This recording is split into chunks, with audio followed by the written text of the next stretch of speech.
Nagbigay po ng pinakahuling update naman ang Office for Senior Citizens Affairs o OSCA ng San Fabian kaugnay po ng pagpapatupad ng Social Pension Program para sa mga nakatatanda sa bayan.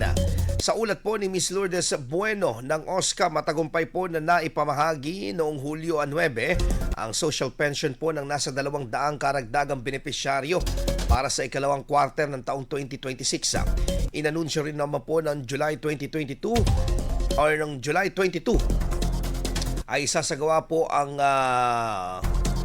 sa July 22 isasagawa po ang payout naman para sa 305 milestone age beneficiaries na nasa edad 80, 85, 90 at 95 taong gulang. Kasama rin po sa mga tatanggap ng benepisyo ang isang centenarya na nagpagkakalooban po ng 100,000 pesos bilang pagkilala ng pamahalaan.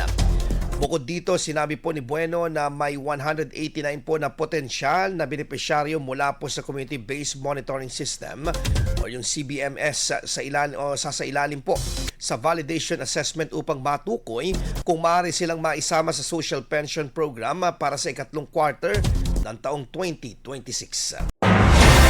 IFM News. IFM News. IFM News.